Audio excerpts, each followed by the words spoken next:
Hey friends, happy Wednesday and thanks for joining us for Unscripted on 13+. I'm Anna Orsini. And I'm Carson Courier. Thank you for joining us on this day after Election Day. Definitely busy here in Arizona. I know we still have quite a few thousands of votes to count, but we do now know who the president-elect is, Donald Trump. Yeah, and it came, I think, a lot faster than people expected it to, just because... I know, it did for me. Yeah, I mean, I think going into it, because they said that it could be such a tight race, a lot of people were expecting the results to maybe extend out a couple of days. And then once he started winning some of those key battleground states, I think by Pennsylvania last night, everyone knew that the margin was kind of slimming for Kamala Harris. And at that point, it was pretty easy to tell who was going to be the winner. So I think just after 2020 with the pandemic, we were used to seeing, how many days did it take? 4 days? It took a long time. It felt like forever. Yeah. And then last night, just one night. Yeah, so still waiting for some races to be called here in Arizona. So you can see that's why that is a lighter shade of red there on that map,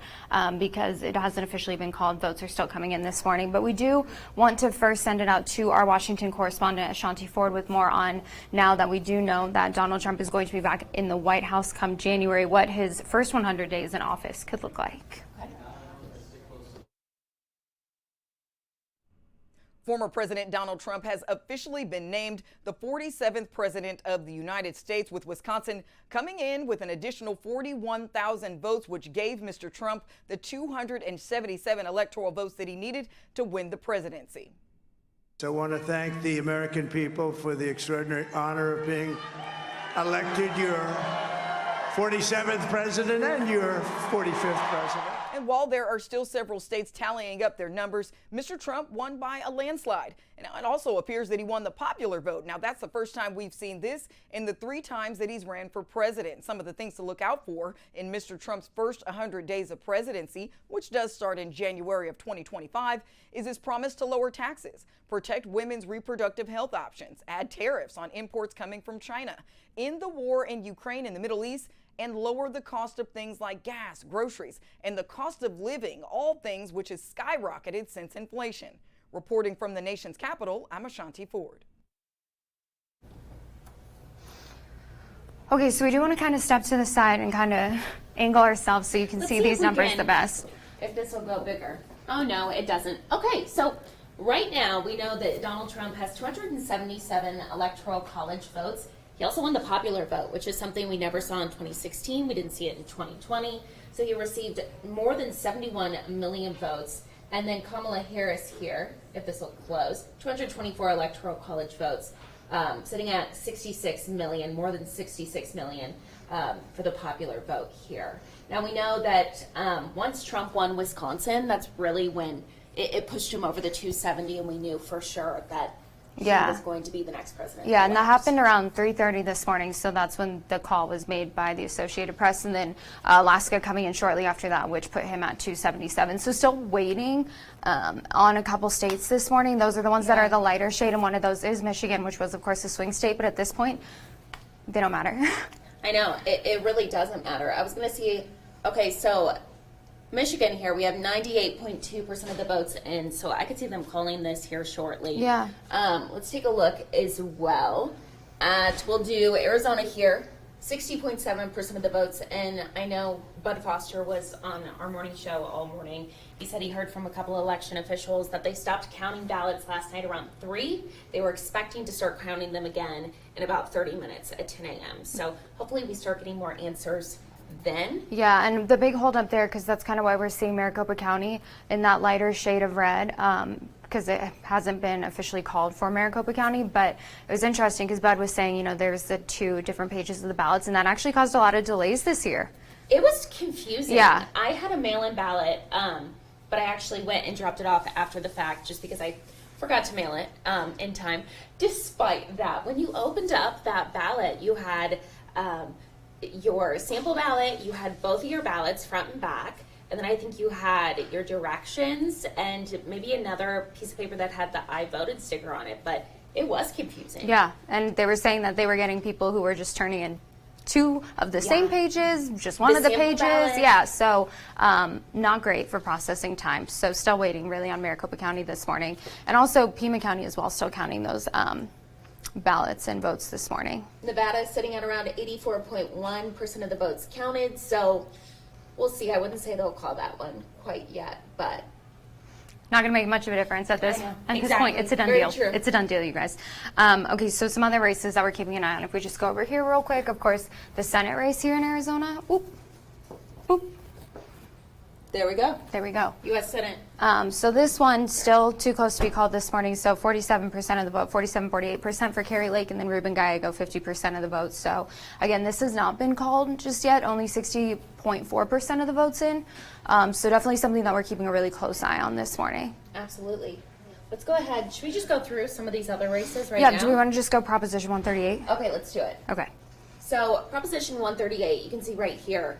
Right now, it is a no vote. 74% of the vote for no, 25% of the vote for yes this morning. I believe this one has been called. That's why you see the check mark there, just because the margin is so great. So this is the one regarding tips. So it's the one that would allow for tipped workers to be paid 25% less per hour than the minimum wage, but only if workers' total compensation is not less than the minimum wage plus $2. So those who opposed it said that it would cut wages for workers and then harm their quality of life. Those backing Prop 138 said it would have ensured restaurant costs are kept lower for the consumer. But as you can see, pretty wide margins there, 74% voting no, so kind of a done deal for 138. For sure. Let's go ahead and go to Arizona Proposition 139. This one was talked about really on both sides for a long time. This has to do with abortion. We know it prompted dozens of campaign ads, as I mentioned, really on both sides of the aisle. It's the measure that would amend the Arizona Constitution to provide the right to an abortion. This is a citizen ballot initiative, and right now, looking at the vote breakdown, sitting at around 61% of the vote. Yes, you see that check mark. That means that they have said that it is a yes vote. And then only 823% saying, or 823,000, 38% saying no. So lots of questions here about what's next, what does this mean?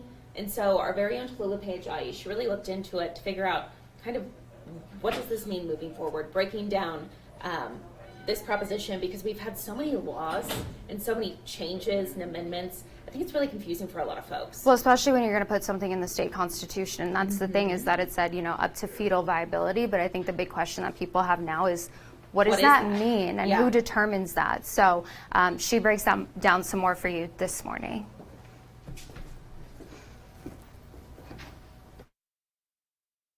Abortion access here in Arizona has been a heavily debated topic since before it was even on the ballot. And now that the Associated Press has reported that Proposition 139 will pass, the question is, how will it be implemented?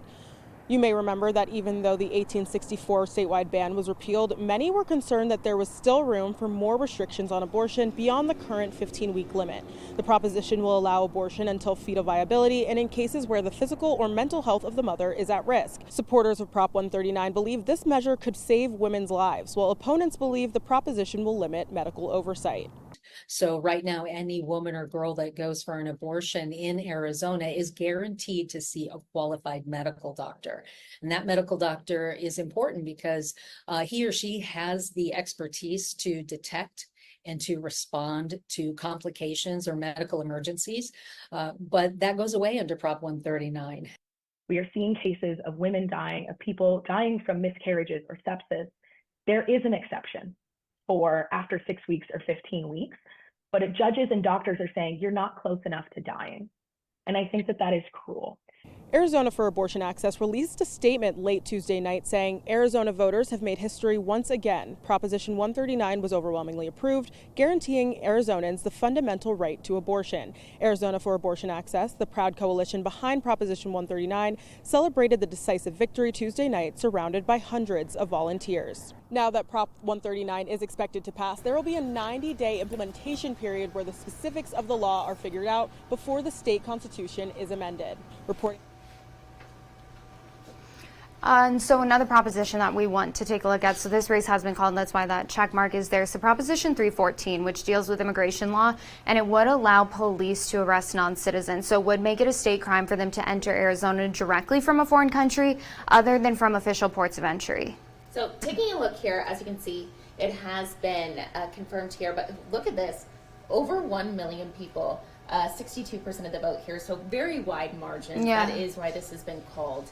But now, whether Prop 314 goes into effect, that is the question. It will depend on what has happened to similar laws outside the state. You may remember federal courts have halted efforts in Texas, Iowa, and Oklahoma just within the past year. Yeah, and we've heard local law enforcement kind of speak, some for, some against it. The ones that were against it kind of said, this puts an extra burden on us. And they don't have the resources or right. the jail space. So, kind of Logistics, how this would work. Another one of those things, like with 139, it's like you just don't know how it's going to be rolled out. We do know that it passed, but we don't know what it's going to look like just yet. Very true. So we're going to keep covering it for you. This is something that obviously we're going to be on top of, especially those votes, as I mentioned, or those races that haven't been called yet, because there is still 40% of those votes that haven't been counted, and they aren't starting to count again until another 20 minutes. That's what Bud says. Oh, okay. Well, they were up late, right? They were up until 3 o'clock this morning. Oh my goodness. Yeah. Crazy. Yeah. Shout out to them. Most of them are volunteers. I mean, good on them. I know. Like, huge thank you to them, because it takes a lot of work, a lot of commitment, a lot of hours. So we do appreciate it. And we hope that they're getting some rest right now. So we want to take a look at another race that we're keeping a close eye on. Of course, House race, District 6, Juan Ciscomani and Kirsten Engel. So right now, this is another race that still too close to call at this point. Yeah, absolutely. You can see 48% of the votes for Juan Ciscomani, 49% for Kirsten Engel, and then, just 2% here for Athena Eastwood. But definitely a big race here. As you mentioned, Juan Ciscomani is the incumbent, so we'll have to see. Yeah, he defeated her back in 2022, but it was by a narrow margin. So this is another race that we're seeing going to be a really close one. It's true. It's true. Let's take a look here. Okay, so we do know Raul Grijalva has been named the winner for U.S. House District 7 with 63% of the total vote here. Also wide margins there. Incumbent running. We know that he has been fighting cancer over the past year. He did tell 13 News that this is going to be his last time running. So he was named the winner. Yeah, and that race, margins between it, just far enough that they can go ahead and call that one. So a couple of different ones that we're keeping an eye on, but this one is not one of those today. For sure. Should we go ahead and look at the Senate as a whole? Oh, the Senate map? Yep. I don't know if that's that. Oh no, we don't have it. It's okay. Do we have a big Senate map? Click on Maybe. Click on the map. No, we don't have a big Senate map. Robbie's saying no. Ooh. Elections map. We'll go back here. Oh. We might not go back here. Huh. Launch. This is live news, guys. Trying to figure it out. It's fine. It's fine. Wait. That's, I think, the presidential map. Yeah. Okay. But here's another look at that, just in case you were curious. There you go. So, still keeping an eye on those couple of states, but for the presidential race, it doesn't really matter at this point. For sure. Be sure that you do have our 13 News mobile app, though, so that you can get any updates as we track some of those other races today. Of course, the House races, Senate races. We'll bring you any live updates that we get as soon as we get that information in and as soon as those races are called. But really quick, we do want to take a live look out to Wall Street this morning. Holy moly, you can see just how well the stock market is doing. We know stocks rallied with major benchmarks hitting record highs as Donald Trump won the 2024 presidential election. It surged 1,300 points to a record high, or around 3%. You can see it there on your screen. Lots of green on the board. Also, Bitcoin seeing a lot of higher margins following the election. Yeah, so last time we saw a surge like this in the Dow, again, November 2022, S&P also up. So, yeah, so, I mean, I don't remember the last time that I saw the stock market look like that. Yeah, no, me either. So there you go. You got that going for you on this Wednesday morning. Very true, very true. We want to go ahead and we will take a live look outside on this Wednesday morning. Kind of chilly out there, a little bit chillier than what we've been seeing here. We do want to bring in 13 First Alert forecaster Allie Potter this morning. I'm like, I don't know where to go. Yeah, I think it's because the microphone is back up. Yeah. Okay. It's tight back here. Yeah. Oh, wait, you're not Allie. I'm not Allie. It's been a long it's been a journey. Morning, night? Yeah. Probably a lot of you at home would feel the exact same way. A lot of folks staying up late to watch the election and then having to get up early to go to work tomorrow. Lots of coffee. Yeah, but it's still a wonderful Wednesday. There you go, especially weather, right? Yeah, a little bit of a windy conditions that we're going to see on this windy Wednesday. You could call it like that too. 54 right now in Tucson, 58 in Sierra Vista, 57 Nogales, Marana, 49 in Safford. Douglas warming up to 60 degrees right now though. We will see those gusty winds picking up as we head into the afternoon. 25 miles per hour for Benson, 27 Sierra Vista, 34 for you in Bisbee, 12 miles per hour for us in the Tucson area. Again, increasing a little bit, and then we'll start to calm down when it comes to those wind speeds. And again, this is all because of that trough, those gusty winds prior to that.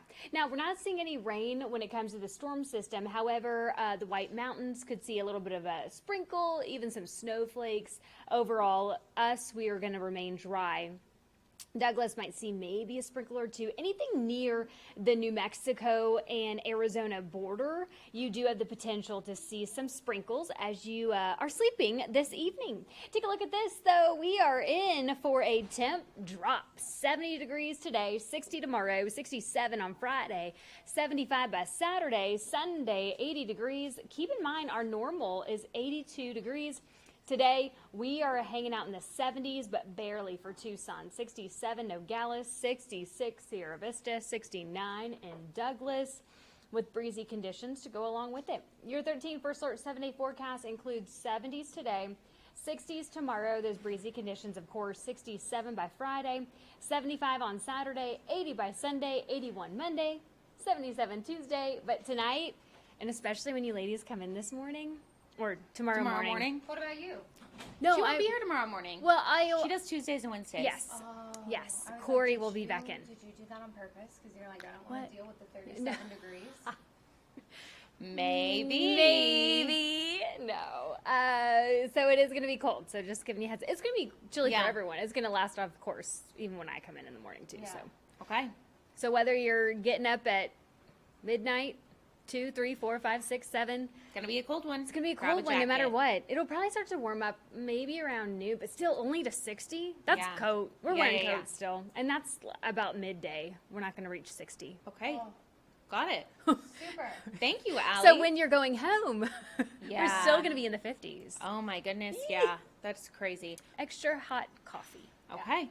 Sounds like a plan. Thank you, Alex. Of course. Something I did want to mention really quick that I think we forgot to mention is that if you look at the bottom of your screen here, we do have our ticker going. So essentially what that is, these are different live results from a bunch of different elections. If you see a check mark, that means it's already been called. So you can see there that Arizona State Senate District 30, the Republican right there was called in that election. But if there's a specific race you're looking for or you're just looking for answers, you can go to our website as well, KOLD.com. We have all of the election results at the top of our website. It's really easy to use. You can click which race you're looking at and essentially go through all of them. It's very easy. Yeah, I was literally going through it like 45 minutes ago. Just a heads up though, if there's a star by their name, that means that they are the incumbent. They're not the winner. It's a check mark. Okay, That means winner. So, got it. yeah, just know that going into it. But of course, you can always stay connected with us on 13 Plus. You can watch Unscripted on 13 Plus. You can also watch us on Android TV, YouTube TV, Apple TV, Amazon Fire TV, and Roku. And you can watch our live stream on KOLD.com as well. Just make sure that you select channel 2. Thank you all so much for watching. And make sure to stay with us throughout the day. As we mentioned, still about 40% of the votes here in Arizona need to be counted. So even though we're talking about the Senate race and the sheriff's race and everything like that, things could change. Yeah, definitely. So be sure to stay with us for all the latest on that. And we will see you back here tomorrow morning. Have a great day. Thanks for watching, everyone.